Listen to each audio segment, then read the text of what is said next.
How is the system supposed to work to get an injured worker back to work? Stay tuned to find out. I'll cover what to do if this system doesn't work in future videos. Welcome to this episode of Increased Profitability Through Strategic Workers' Comp Management with your host, Bonnie Frazier. When the provider examines the injured worker, they are supposed to complete a Medco 14 form. This includes the estimated return to work date, full duty, and the date the injured worker can return to restricted duty. The provider completes the section that describes what the injured worker can do. For example, how much weight can they lift, push, or pull? How long and how far can they stand or walk? Can they drive? Can they do one-handed work? There's also a section for comments. Your managed care organization, or MCO, should make sure these are completed after the exam and provided to you to see if you can accommodate the restrictions. If you can offer restricted duty to the injured worker, here's what you need to include in your job offer, which needs to be written. The start date, times of day the worker will work, specific duties the worker will perform, and a statement that the duties meet the restrictions, which you should list. You could include the employee's regular job description and cross off the duties that don't meet the restrictions.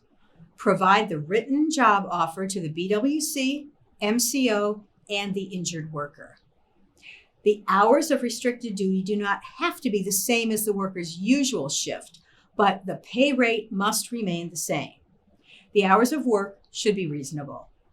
And do not pay the injured worker for time they go to physical therapy or doctor appointments. It's the worker's responsibility to schedule those outside of work hours. The injured worker can refuse a job offer that isn't complete and continue to collect temporary total disability compensation. But if the injured worker refuses a properly written job offer, their TT compensation can be terminated. Here's a quick story. Recently, I've had 2 claims where 2 different providers refused to provide Medco 14 forms with restrictions, but the MCOs wanted us to create a job offer which the provider would then approve or not. This gives the injured worker an opportunity to tell their doctor what they want to do instead of coming back to work that the employer has available. Here are your takeaways. Number 1, your MCO should provide you with timely Medco 14 forms complete with restrictions. 2, provide a thorough, good faith job offer if you can meet the restrictions. 3, do not create a restricted duty job offer without a Medco 14. 4, a good independent TPA like ActuComp can guide you regarding a job offer.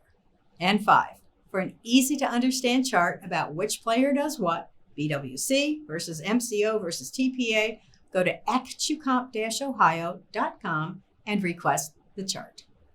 So call 440-933-6601 to start a conversation about how to get the workers' comp monkey off your back. Thanks for watching Increased Profitability Through Strategic Workers' Comp Management with Bonnie Frazier.